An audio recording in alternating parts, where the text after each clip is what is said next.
So welcome everybody today. We will be discussing a critical issue in education, cheating with AI technology. With the advancement of this technology, cheating has become more sophisticated and harder to detect. However, it not only undermines the academic integrity, but it also raises ethical concerns. In the next 25 minutes, we'll be exploring the ethical implications of using AI for cheating, the impact it has on students, and what we can do to mitigate that problem. Now, I'd like to introduce the team here that we will have to present. This here is Brian, our team leader and manager. We have Caitlin over there, our subject matter expert, and I am the team's chief consultant. We thank you, OpenAI, for giving us time, or the board of OpenAI, to give us the time of day to help you solve this issue. So for our timeline here, we have a synopsis. Have a synopsis and rationale of selecting the ethical issue, followed by the explanation of the ethical issue, the relevant facts in the case, the stakeholders, the recommendations and ramifications, and then some final points that you might find interesting at the end. So the main issue here is that ChatGPT, the most popular tool for writing online and obtaining information, has emerged from the recent quick adaptation of AI. It is currently enabling students to cheat on their schoolwork, and this exploit has caused them problems with learning. It's also causing them to have unlikely expectations of work, and is responsible for creating a delayed creativity process among students, especially the younger ones. Traditionally, students are meant to go through obstacles and challenges when learning. However, when they're cheating on their schoolwork, no challenges are presented, and this doesn't put them in a position to develop the neural pathways that they would develop normally. Students that are cheating with the help of this incredibly useful AI may believe that they can get through tougher academic thresholds using these exploits. But once they graduate higher education and get into the workforce, they lose access to AI tools like ChatGPT, and they will be in a compromised position where they're severely underpaid and incompetent for their new tasks. This also stalls the creativity process, as the time spent in school is very crucial to develop a student's creativity and intelligence. However, when they're cheating on their schoolwork, they aren't developing any intelligence or the ways to innovate. Now I'd like to transition over to Brian, who has some relevant facts. Thank you, Teddy. So I will be going over some relevant facts to this case. So the first fact is that ChatGPT has a lack of common sense and general knowledge. So it has a problem. Answering simple questions, and it's very limited to its problem solving, which is a very big weakness. And it has limited knowledge of world events after 2021, and it will provide the incorrect information about a specific event that happened after 2021 if it doesn't know anything about that certain event that happened after 2021. The second key fact is that ChatGPT is inconsistent with its privacy and security concerns, but there are also pros and cons to this matter. The first pro is that it can detect malicious software, such as viruses and Trojans, which is pretty incredible. Another pro is it can automatically identify and filter out unwanted emails, such as spam and unwanted text messages, advertisements, and stuff like that. But a big con about it is it's very biased. So since ChatGPT is based on a large text of data, that's where it gets all its information from. That's everyone's information that it's seeking through the web. So if it sees a lot more information on one thing rather than the other, that could lead to unfair results, meaning that it could lean in one way rather than just being completely in the middle and unbiased. Because if you're unbiased and someone thinks of it differently or thinks that it's wrong, that wouldn't be providing the student or the professor or whoever is using ChatGPT its satisfied results. Another con about this is the risk of sensitive information being leaked, which is included in the model's parameters. So ChatGPT has a good and bad sides to everything that it provides to us in general.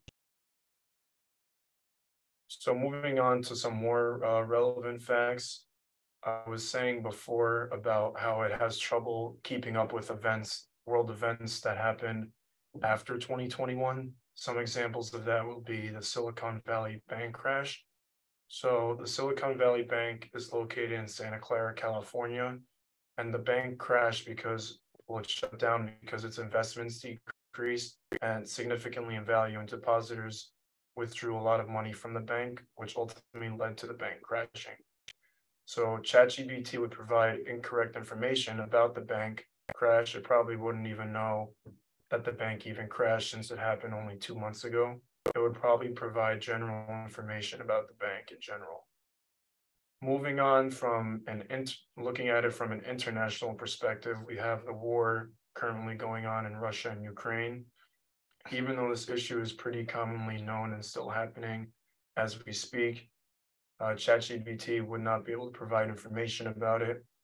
Although in 2014, when tensions first began between the two countries, it'll be able to provide information about that, just the tensions that they had in 2014.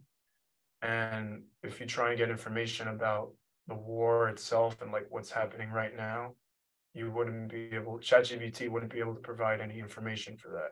So this can impact the learning on a lot of students who use ChatGPT because they're trying to find information about it, but they can't because ChatGPT doesn't have the information for that, and it'll probably give the incorrect information about that issue as well. And the last fact, which is probably the most important right now, is plagiarism and cheating. As we know, a lot of college and high school students are probably using ChatGPT in doing most of their work, even obtaining information. But most students are getting caught using ChatGPT to write their whole essay and do their whole assignment for them, and they're using it unresponsibly. So a professor at Furman University recently just assigned his class a 500-word essay, a take-home essay, and one student was suspected to use ChatGPT to do the whole essay. The professor explained that he knew that the student was using ChatGPT, and he explained it as the essay was just seemed to be written by a very smart senior in high school. As a college professor, he was able to notice that. So what the professor did was he executed several series of tests to be 100% clear that it was written by ChatGPT. And he put the essay in a software that was able to detect AI text, and sure enough, it was. Then the student was flagged for using ChatGPT to write the whole essay, and he was removed from the school as well. A previous experience that I've encountered a few weeks ago, one of my professors here at SUNY Potsdam had the suspicion that people were using ChatGPT to do their whole assignment. And my professor has been in contact with the SUNY Potsdam Academic Integrity and Honor Code, and they said that using ChatGPT is violating the honor code in multiple ways, and it could definitely lead up to the removal of a student. So now moving on to the statistics, 48% of students admitted to using ChatGPT for a test or quiz, and 53% of the students said that they used it for essays, and 22% said that they used it to make an outline for a paper. 72% of college students believe that ChatGPT should be banned from their college network, and 12% of educators have used ChatGPT to assist with their teaching. And all of this information is from Forbes.com, but also it's important for students to know exactly what they're using ChatGPT for, not using it unresponsibly. The main point of using ChatGPT is to use it responsibly, not doing your whole entire essay or assignment. Just getting information is what it's used for, and that's the responsible way to use it. And now I'm going to pass it on to Caitlin to be talking about the stakeholders of the case. Thank you, Brian. So for the stakeholders, we found that the three main important ones were students, educators, and OpenAI. The first group of stakeholders that we found are students, and the students are the ones who are abusing ChatGPT for their overall benefit, and they're using it to cheat on their assignments and have the chatbot do all of the work for them. If the students were taught how to use ChatGPT correctly, then the students could use the chatbot as a resource towards their overall benefit.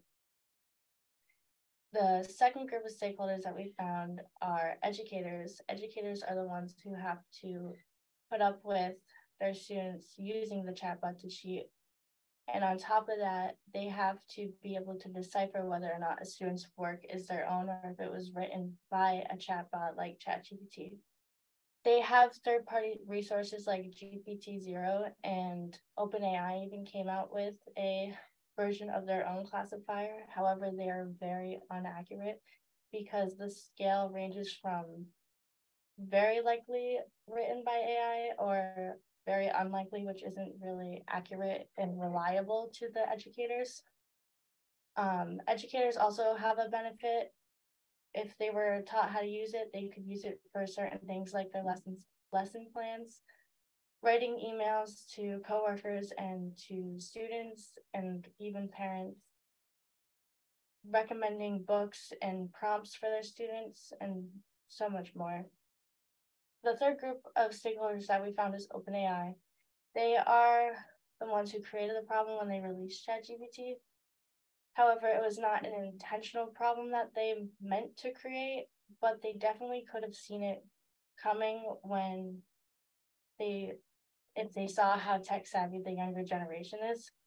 On OpenAI's website, under their mission statement, there's their usage policies, and it states that they don't allow the use of their products for plagiarism and academic dishonesty, but they don't really do anything about the problem.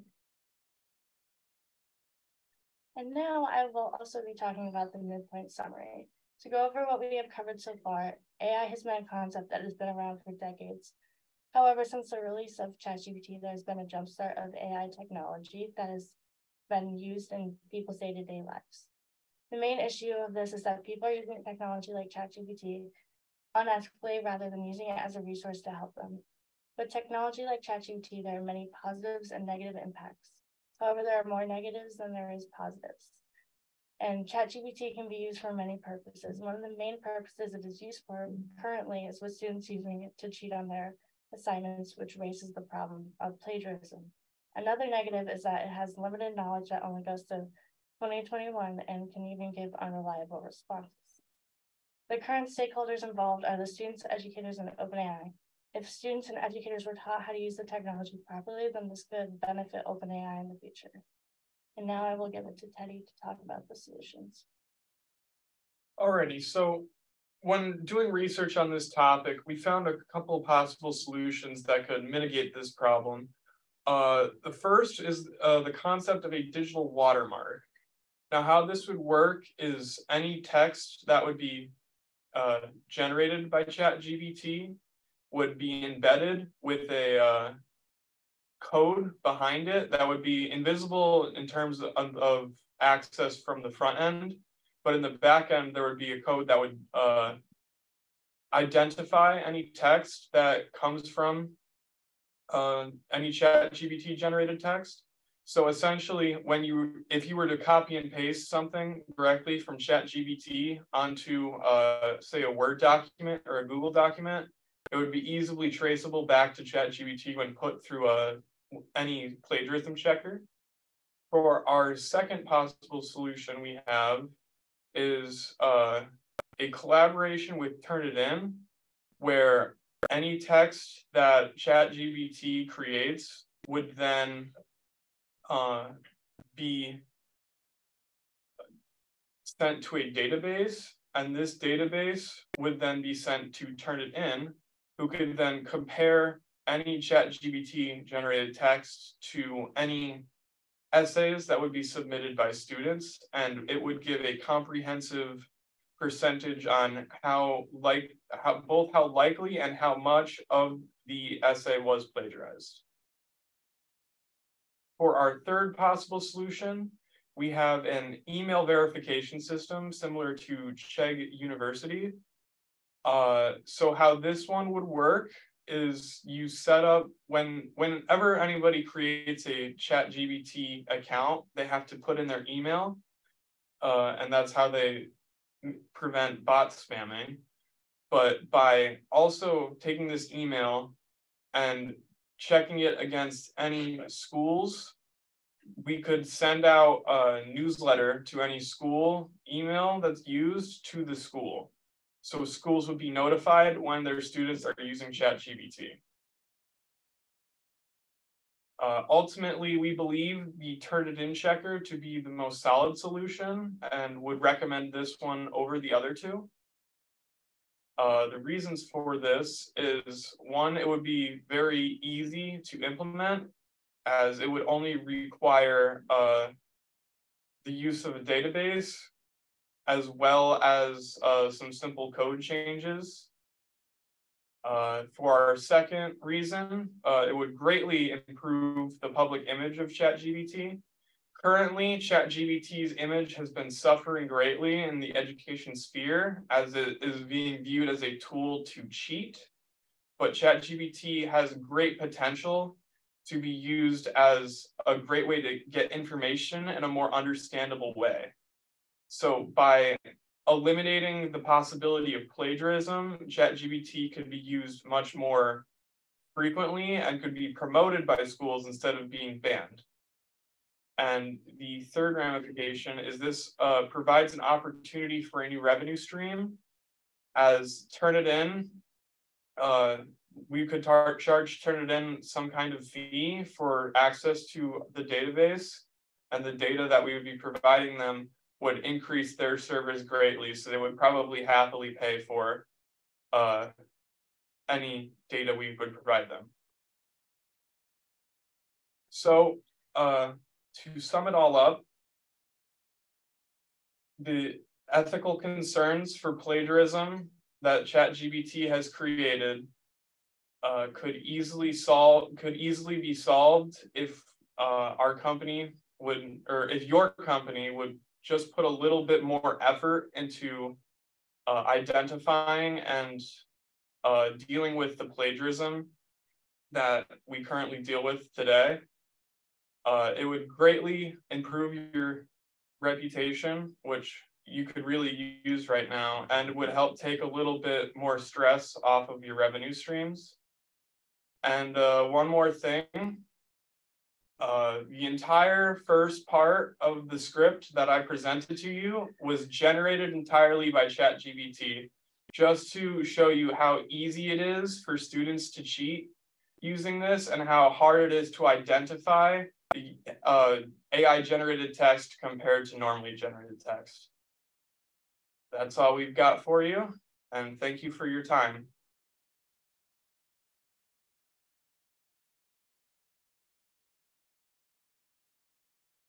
I know we're a little early. Oh, no problem. No, thank you very much. That was excellent. I was just having a hard time unmuting myself. Well, that's fantastic. So which of our three judges would like to ask the first question?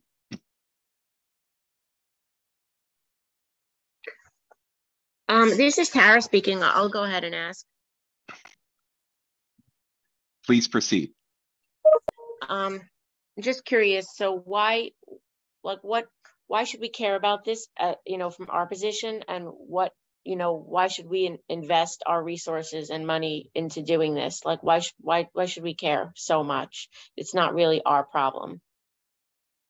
Right. So right now, ChatGPT is not receiving nearly as much use as it would if this problem was dealt with. So right now, schools are currently banning ChatGPT's use, or they're at least pushing to ban it, because it's creating problems within the education space.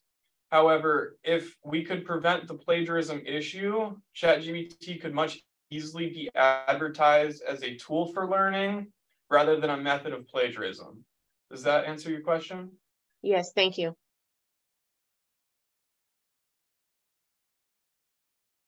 Feel free to jump in, Leon or Rachel. Let me ask you that, thank you for your presentation. Do you have some sense of the cost of making these changes to the organization in terms of dollar amounts, not just increased revenues, but what are we talking about?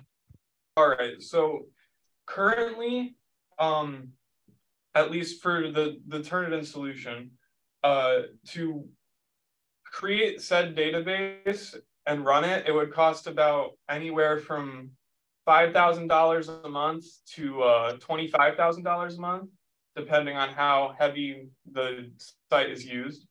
And already that wouldn't add too much to your costs, as it costs you about $100,000 a day to run your current processes.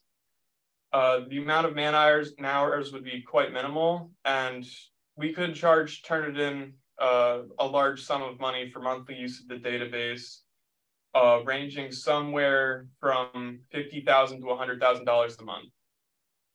Also, already on our website, we list some of the cons as you put them, but they're limitations of our technology. We also list resources for teachers now. Why is not a large part of this problem belong to the universities, to the high schools or wherever, to educate the school systems, to educate their teachers, and for the teachers to also work and educate the employees, the students. We have a system for checking if it's AI, although it's imperfect, but all of those systems are imperfect. And while we're working to improve it actively, how do we engage the other stakeholders to work with them rather than just create something and say, this is what we've done? It must be an integrative way to deal with the stakeholders. We have to look at it in a way where this is the future generation that needs to be working when they have a job one day. And if they're using ChatGPT to do their whole assignments through high school and college, at the end of the day, they're not really learning anything. And then here they are now, a few years down the line, they actually have a job, but throughout their whole high school and college experience, they've been using the chatbot this whole time. I don't know if I thank you. I mean, I agree. So it leads me to two questions. One is, what evidence do you have that this impairs learning? It's intuitive in one sense, but are there any data out there to show that actually students' reading levels or whatever have changed? And the other, again, is it's a tool. It's one tool of many. How is OpenAI responsible for trying to fix the entire problem? Right. Well, so right now, what we're trying to do is change the view that teachers have, and honestly, the entire education system has on ChatGPT. Because, like you said, it is a tool. It's similar to a calculator. But the way the education system is not designed to work around ChatGPT right now, and that is why ChatGPT has become such an issue for schools, because students are using it in a way that causes cheating. We don't have any statistics currently on reading levels going down and education value being lost yet, because this is such a new technology that there's not enough time to get solid numbers, right? But the reason why we need this solution now rather than later is because we want to be the one that sticks around rather than just a fleeting notion in the wind, right? By integrating ourselves into the education system and preventing the malpractice of or the maluse of our technology. Thank you. So with limited resources, would we not be better off doing workshops, spending money to do workshops at various schools around the country to help teach teachers how to use AI like this? Well, while that would be a good option, it doesn't prevent the core problem of cheating, right? Because while teachers may understand that it's happening, there's no way to prevent it. So we're trying to get a handle on cheating on using our program, right? And by being able to identify the ways that students are cheating, we can be able to target and make it easier for teachers to use the program. I'm sorry, that didn't come out very well. No, you make your point. Thank you. Anyone else? Yeah, and Leon brings up a really good question that I think I want to understand more about your solution to partner with Turnitin. Why would we partner with Turnitin over doing something ourselves, right? Integrating directly into the online systems like Canvas and Blackboard. Absolutely. So a reason why we came up with partnering with someone like Turnitin is because they're already thoroughly integrated within the education space, right? Many students and universities have subscriptions with Turnitin, and they also have an AI checker, but it's not very good. So essentially, the reason we would like to partner with Turnitin is because it provides faster rollout, right?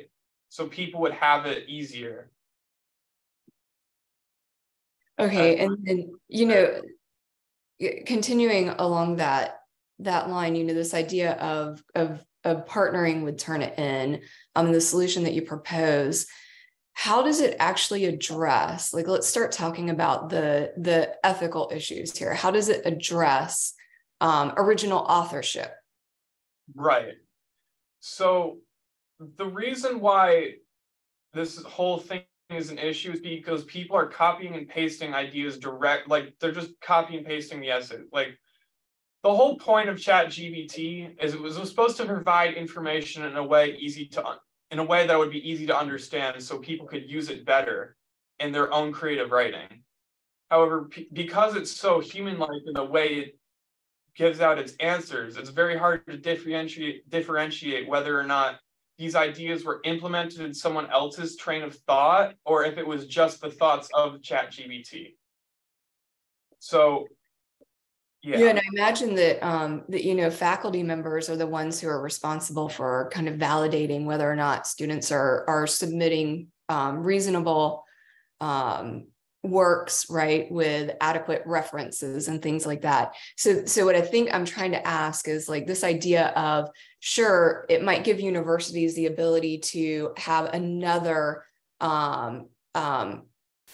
database, right, to check for plagiarism, but how does it actually address that idea of students submitting something that is their own, right, their own work, and they're not actually just taking something from someone else, right, from another source? right. So that's part of the reason why we wanted to partner with Turnitin, because they have a very complicated interface that allows you to identify not only how it gives you a percentage on how much plagiarism is in said things, it gives you references to where sources are, and it also identifies for what are they called? Like thesaurical type words. Like when people switch out words that mean the same thing to try to avoid plagiarism, it identifies all of that.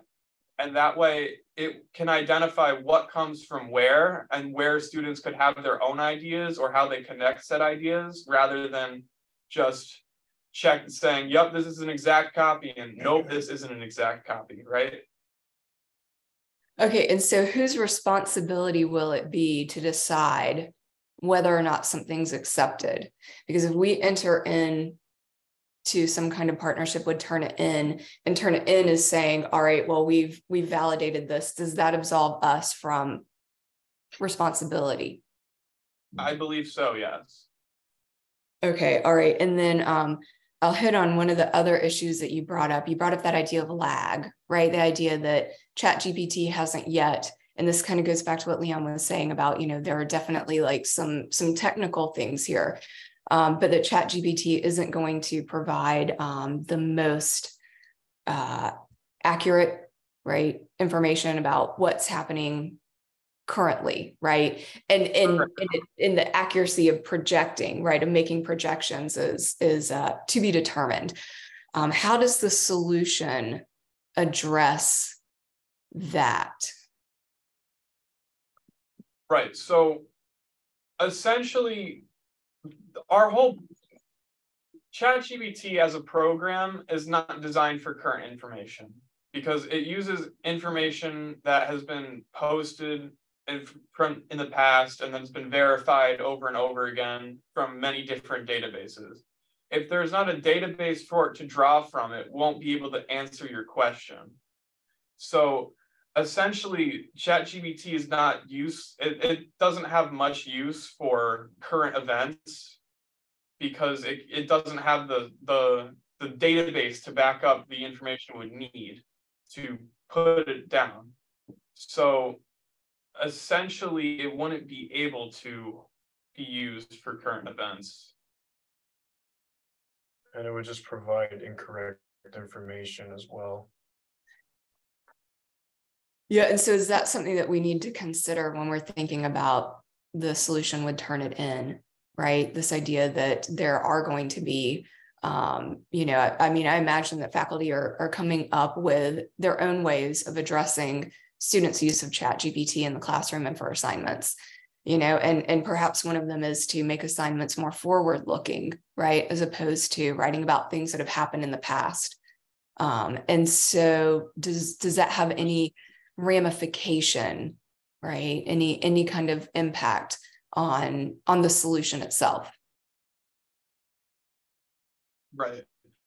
So the two main subjects that all in schools would be history and English. Now, I understand how that solution would work for English classes. However, history, some of that's unavoidable. I mean, when you're talking about 1776 and America's Revolution, you can't really make that current, right? So there's always going to be some topics where past information needs to be drawn upon, and wherever that information is, ChatGPT can be used. All right, thank you. Tara? Yes. So I really hear everything you're saying about the drawbacks and the limitations, but I feel like this is such an amazing technology, and is like, instead of just looking at it from the perspective of how it's detrimental to children and the cheating and the plagiarism, like I want to focus on how it could really make education better, because I'm thinking that so much could be done, like maybe to make personalized lesson plans and save teachers time. Like if it could be, is there any way to market it, like about all the benefits? So instead of schools thinking about banning it and like is there a way to promote the benefits, because it's such an incredible technology? Maybe we could change the reputation of it and talk about like all the positive things it could do. And I'm just trying to think about that. And what do you have to say about that? Right. So the reason why we're going so hard on the stop plagiarism angle is because once you get rid of the plagiarism, there's very few negatives to talk about when talking about this technology, as you've mentioned.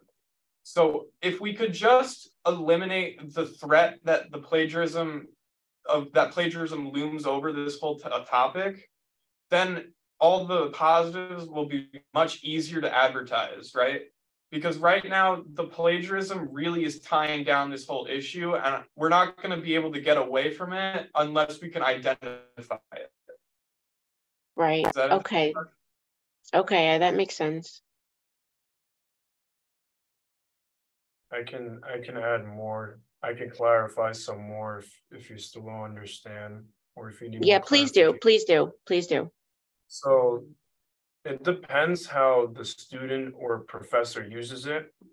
As in, like, if a student uses it for, if they miss a day of class, for an example, or if they miss a really important lesson, ChatGPT can be used to cover what they missed in that class, so they're not completely lost. So ChatGPT also can serve as like a teacher, pretty much a 24/7 teacher. It's always around. It's a chatbot. So yeah. It can also like help the students find sources and give them a bunch of sources for their paper. If they like put in the prompt of their paper, and you put in the prompt of like, can I have sources for this topic? It'll list a bunch of sources that you can use, and that's all I had to add. Yeah, and professors can also use it to how to outline their class, how they want to lay it out. ChatGPT can also be very creative with how they teach their lessons, stuff like that. So there are benefits to it. There are pros and cons to it. The problem is all of these pros are severely outweighed by the cheating issues that we've been facing, because the press loves to talk about the negatives, right? But if we were to eliminate the negatives, then they have nothing else to talk about but the positives. And once we get to that point, then we will be in a much better position in terms of our press and our reputation. Mm-hmm. Okay, and it looks like our last question from Leon. Thank you. Actually, I want to make a couple of points as part of the question. The fact that ChatGPT is not up to date is the way it was designed, and it actually tells everybody right up front. If students use it thinking they're up to date, then they have a problem. We've talked about cheating, and I understand that, but if we'll never make cheating go away, although we can make it harder to do sometimes. And it seems to me that integrating with the schools and doing educational programs with them is potentially, maybe with trying to eliminate the cheating to the degree we can do, maybe a better solution. But we haven't even addressed the use of this in the business world, the use of this elsewhere where it's being used, which may be good or bad. This is an interesting piece, but for the board, it's one piece of what may be a much larger problem that we have to think of how to integrate and address. Any student who uses this for current events is a fool, and that's a different issue than the fact that they were trying to cheat. So I just wanted to make those points that the cheating, we're concentrating on the cheating, but there's a lot more here that may be solved by integrating with schools and educating them and working with students and trying to show them how to use this. Even if you use this to get your sources, if you haven't read the sources, listing sources to me is cheating. The reason to list your sources is that what you used to read to write your paper. So I'm not sure that solves the cheating problem there either. Right. And can I just add something? I mean, maybe schools could have more pop quizzes or oral arguments, or just like, like students would have to go up and have just take more oral exams, and that could be help out as well. Absolutely. I mean, obviously, we definitely have to do a better job of integrating into the education system, and schools also have to change around this technology as well. But we just want to make sure that we want to work with the schools, and we don't want to be working against them. And I believe by adding this plagiarism checker is just one of many steps to working with them to at least show the schools that we are trying to support them and trying to help them with this transition. Well, thank you very, very much. That's 20 minutes of questions, and so we'll close that. Also, at this moment in time, we can step out of character, and what I'll do is I'll invite the three judges to begin to give direct constructive feedback to the team. Alrighty.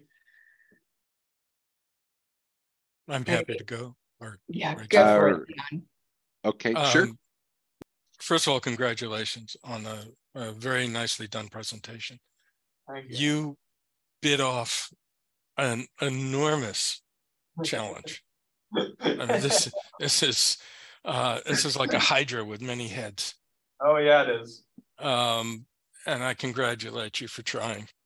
I would say a couple of things. Your presentation was good, but in the beginning, for me, it was a little choppy. Right, I apologize for that. Don't apologize. It just, this is the whole point, to learn. My inclination would have been to begin with something you did later in the presentation, and that would be to start with according to Forbes.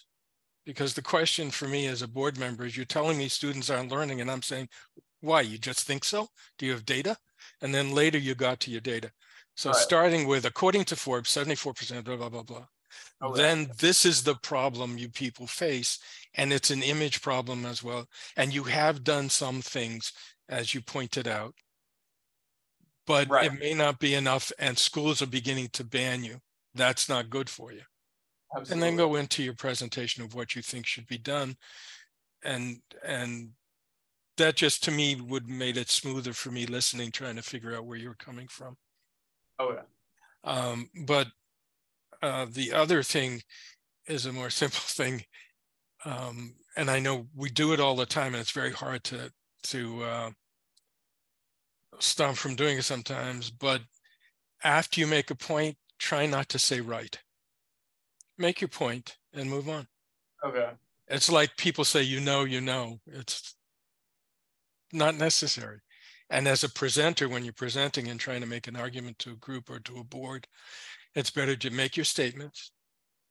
If they have questions, they're going to ask you. Okay. But otherwise, a very nice job. I commend and applaud the courage to take it on, because I don't think I would have, but very good. Thank you. Yeah, and I totally echo Leon's statements. I even put it in the chat because I think like that idea of provide that evidence up front. That's what speaks for itself, right? It makes what your solution is more compelling. But Caitlin, Teddy, and Brian, great job today. I actually appreciate that y'all got the three of you in the field of view so we could see you. One thing that I would strongly encourage you to do, and this is something that is difficult to do, right? But it's to have, in the virtual world, it's difficult to have a large presence. And I would say one way you could do that is, it might be a little bit uncomfortable. It might be a little bit awkward. You'd have to figure this out, whatever works best for your team, but possibly you could stand up, right? You could definitely like kind of just lift yourselves a little bit, keep arms uncrossed, right? Those kinds of things actually go a long way. I thought that kind of felt more intimate there, like, kind of moving forward and then going back. Yeah. Well, and when you have the three of you in the field of view, that actually can help, because sometimes it's difficult to, it's like there's a piece of communication that's missing, right, in the virtual world. Absolutely. And so, yeah, those types of things can help very much. But be sure, at the very minimum, practice keeping your arms uncrossed. Practice opening up your shoulders, showing an open stance, right? And go ahead and try and lean forward a little bit as you talk. I think that, lean into the conversation, right? But I do want to say that there's one thing that I think was missed. And Tim, are we allowed to hit on these types of things? Yes. Yeah, okay. You're allowed to be open. And the value of the feedback obviously is the feedback, but also they're going to be delivering their 10-minute tomorrow, okay, and then a 90-second. And so the helpful feedback from the four of us will help them possibly be even better tomorrow. All right, great. So you'll knock it out of the park tomorrow. I know it. If I just look at this through my university lens, right? So, so not as the open part of the OpenAI board. One of the things that I know is a huge issue, right, that is actually an ethical issue, okay, is this idea of there's a huge economic component inside of here, right? And if you think about it, usually you get course materials and students have to pay for them, right? Absolutely. So what happens when we use Chat GPT? Okay. And I think that you've got to loop that in, right? Because I appreciate that y'all added a revenue, right? A potential revenue stream from Turnitin, right? But there actually might be a play inside of here that would address some of the other ethical issues, right? That aren't just related to cheating, okay? Because cheating and having students go against the academic honor code is one thing, right? General plagiarism, okay? So right. Just if we look at the bigger population, which, you know, Leon was capturing that, and okay, there's a bigger picture here, you know, that idea of plagiarism and using ChatGPT and not being able to appropriately cite, reference the original authors. That's why I asked about original authorship, right? Okay, who cares about that? And that was another thing. In your stakeholders, there's definitely a missing group inside of there. Absolutely. Okay, that make money and could actually be seriously harmed, right? And then, I mean, you know, not to mention the artists, right? The individual artists, right? And there's some serious societal implications, okay, that are going to shake out with this. I'll leave it up to Tara to address the legal implications. But the one other thing that I didn't do while I had the OpenAI board hat on was, you know, from the perspective of OpenAI, they truly believe that they are addressing the rights issues, the bias issues, right? Yeah. And have y'all read about how it is they're going about doing that? I know that they've been looking into the problem. I don't really know what solutions they've come up with per se. They're paying money. They're paying money to solve the problem. But the way in which they're paying money, also, it's almost like it brings up another ethical issue. Oh, absolutely. Okay. And so I strongly encourage you, I'll try and get in the chat before y'all leave, but I strongly encourage you to see how it is OpenAI is using human beings to actually filter some of the content to address bias. So definitely look that up. And then also the use of unbiased sources, right? Yeah, how is that determined? I understand. Exactly, right? And does that raise its own ethical issue within the internal workings of the company? Ever an unbiased, right? Like it's hard. It's on the spectrum. You either go for there's no such thing as an unbiased source, right? Unless it's just a thing. Because like a thing is unbiased to itself because it is what it is. But when you talk to people, I mean, and people wrote these sources, and every time someone writes something, bias is put into said writing.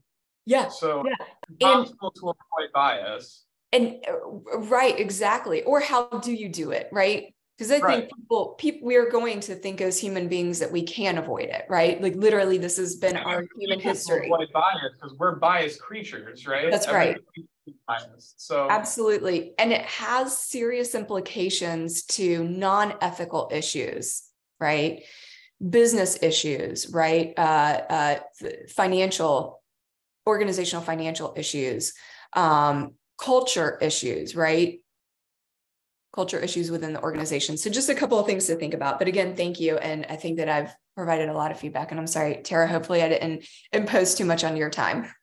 No, of course not. And I really agree and found both Leon and Rachel, your feedback was very valuable. And I agree with a lot of it. And sure, there are so many concerns legally, whether it's privacy issues or, you know, trademark and IP issues, you know, because this is new content. So yeah, we're just at the beginning. We don't, and of course the bias issues, we don't know how this will be regulated and how this will play out, but these issues all exist, and we're just in an evolving space right now. So, and these models are changing quickly, and we're going to see, how this is debated and what laws are resulted, and but awareness of these issues is important, and it's pretty new right now. So sure, there's all that, but I just wanted to specifically say about your performance. I thought it was excellent. You really took on a lot, and I actually really loved how you had said at the beginning, like that the whole opening was really from that you'd taken it from ChatGPT. That blew me for a loop. I wasn't really expecting that, but I thought it was great. Ed, I don't know if I could say individually, am I allowed to say individual things about their performance or no? Yes, absolutely. Okay, so Ed, I really thought that you were exceptional at answering our questions. I feel like you have a knack for it. And, I've judged a lot of model Congress and debate of high school students, and I feel like so many of them are so scripted to what they want to say that they're not prepared for like questions. And then sometimes students will answer questions that are not being asked just because they don't want to veer away from their script. And I felt like I was in a business meeting with you, and and even if your answers were not spot on or perfect, or you recognize the limitations, I just felt that you really, you fielded them very well. Brian, you jumped in and really added a lot of clarification at times, and you came across also as very professional. And Caitlin, you also contributed very much, and I just would have liked to have heard a little bit more from you. And I feel like the few things that I did hear, you spoke very well, but I wanted to hear more from you. And maybe going forward, I don't know, and I don't want to assume things, but I think you have a lot to say, and you could speak up more. And that's it. But you were all excellent, and this was tremendous, and I really learned a lot, and it was such a pleasure listening to you. And I apologize that you weren't able to see me. I'm smiling and I'm waving, and I thought you guys were amazing. Good, we got it. Thanks for your time, guys. I really appreciate it. Yes, thank you. Yeah, so I'm going to weigh in as well, and then give Leon a chance to say more.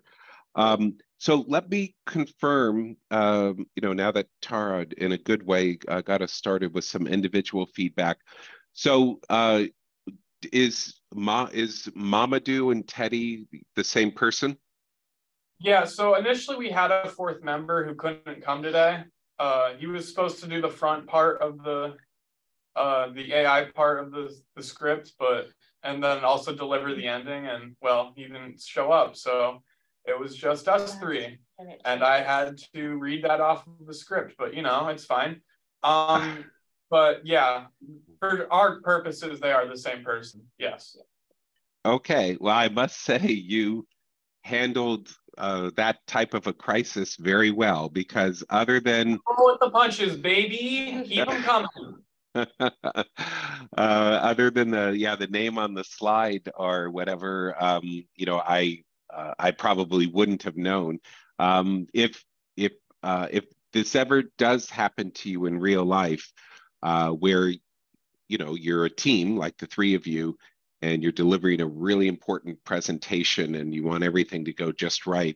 If that ever does happen again, you handled it amazingly, 99%, but to go to 100%, if you had time to take his name off the slide, so that I wasn't. I tried to do that beforehand. I did take it off a lot of them. I think I missed it on the last two. Okay, good. All right. Well, that's awesome that you were. I tried. I thought I screwed it up, and and it's what it is.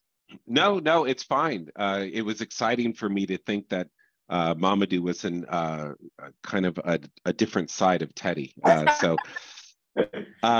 Okay, so with my feedback, yeah, certainly, I was looking forward to hearing in the presentation,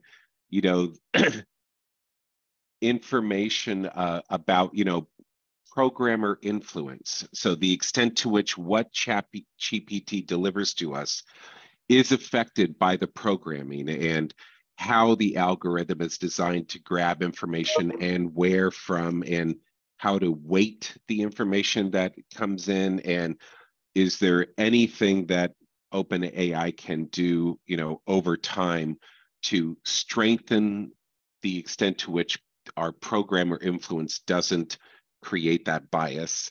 So that was good. I am someone who's been involved with IBEC for over 20 years. And so I've had a lot of opportunity every year for the past 20 years, and lots of opportunities to see teams and this and that. And so it probably won't surprise you that for you to hear me say that, you got to do what you got to do, and you came in at 19 minutes. And again, it's better to come in at 19 than 39 or something. But you're going to be competing against teams that come in at 29 minutes. And there's a chance that 10 minutes of content, gives the other presentations more heft and this and that. And so there's always the possibility that we didn't do a good enough job of telling you, really try to land in that 25 to 30. But in the future, if you are given a block of time to sit in front of a board of directors, never go over, but try to use every minute you can, because you had such valuable things to share with us. Your presentation would have been even better if we had gotten that many more minutes from you. Let's see. I agree with Tara that using AI and giving us that little shock at the end was great. And so, we're board members, we're busy, we're tempted to work on our phones and this and that. So anything that you can do to shake up the monotony of a presentation like that is excellent. The midpoint summary, that's very interesting. I've been teaching for over 30 years, and that was a valuable moment, and I liked it. I haven't seen it a lot, and so for a presentation that's trying to pack in a lot of information into a short time, that was good. I wondered if there wasn't enough information about false positives. So Turnitin and the extraordinary challenge and risk of false positives. And can you imagine some good, nice, ethical student who really did it on their own, and then I as the faculty member? Because I think you all know, for those of us who teach, they give us a very tiny window at the end of the semester to turn our grades in. We never have as much time to grade as we want to. And so as I'm grading all these essays, and I realize, I come to the conclusion because of Turnitin that Caitlin cheated. And then it's just, it could destroy her academic career if I try to get her removed from the university for this or whatever.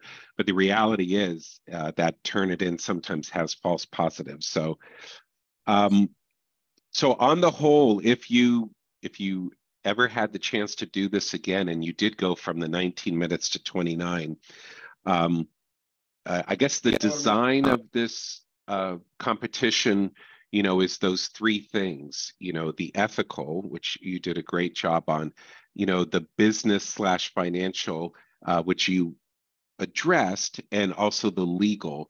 And so I think the legal facet of it and the business financial facet of it, there would be room, if you went to 29 minutes, to devote some more attention to that. Just, you heard in my introduction, that's what we're looking for. And again, we're going to be comparing you to others. And so in that sense, if you ever had the chance to do it there.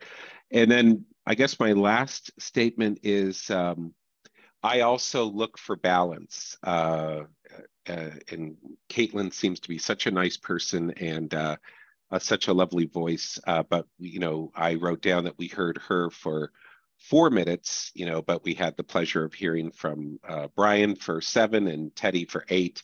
And so that you're okay, because we heard from all 3 of you. You absolutely met the responsibility of the competition. But, in something like this, when all 3 of you have so much to add, it's just human nature for the judges to notice that we felt like Caitlin was, we didn't get to hear from her as much. And so I don't know what your plans are for the 10-minute tomorrow. I know obviously it's shorter, so it's not as big a deal, but if there's a way to balance, if you have more than one of you as a part of it, if there's a way to do balance, that would work out great. So sorry that I went on so long, but gosh darn, I just care too much. I hate it. Knock you for that one. Come on. Just trying to help, right? Absolutely. Leon, did you have something to add? Oh, Leon, I can't hear you, even though you're not on mute. Did you pull your plug there?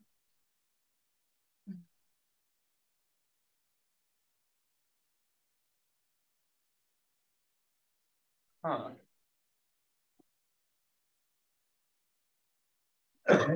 Excuse me. Oh, so there you go. Now we can hear you, Leon. Oh, now you can. Okay. Yay. I just wanted to say we're talking about a lot of things that raised about bias and about programming and other things. And one of the things you might consider doing is to acknowledge all of the panoply of problems associated with AI these days and potentials, and then focus on why you've chosen to do cheating. So saying, AI opens a lot of challenges. There are challenges about bias. There are challenges about sources. There are challenges about data. We've chosen to concentrate on the challenge to OpenAI of cheating.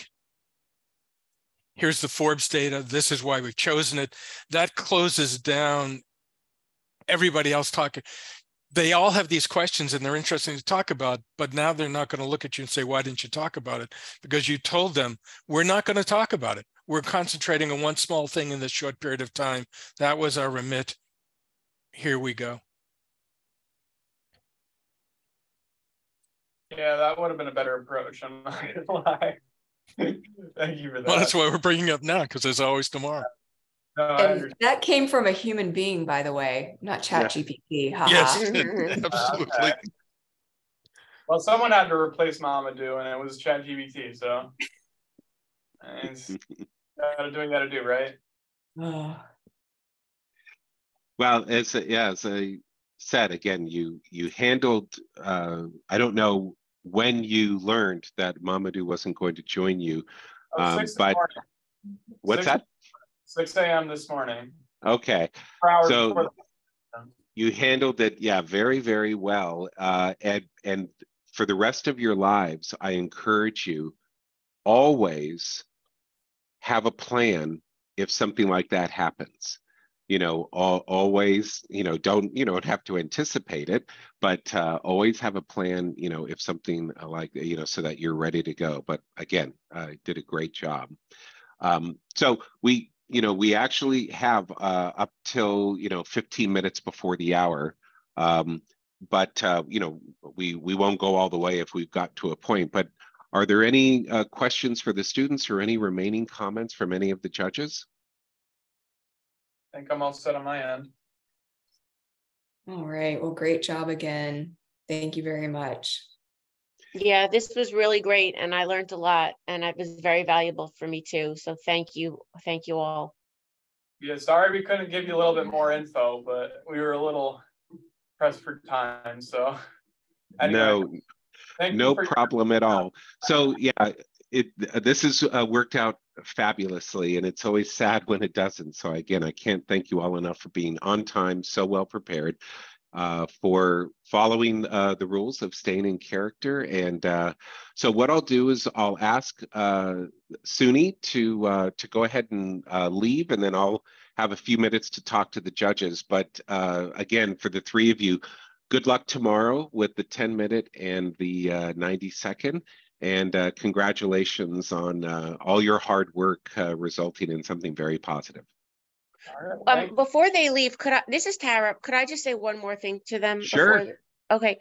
My initial question when you were saying, like, kids are not learning and the plagiarism aspect, and I was like, so why should we even care? Like, why should we care?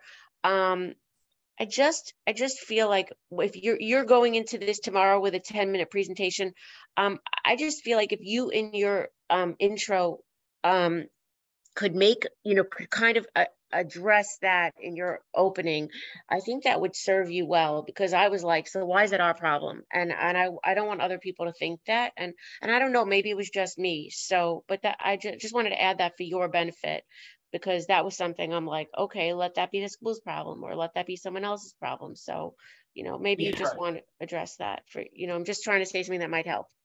Absolutely. Yeah. Okay, thank you. Thank you.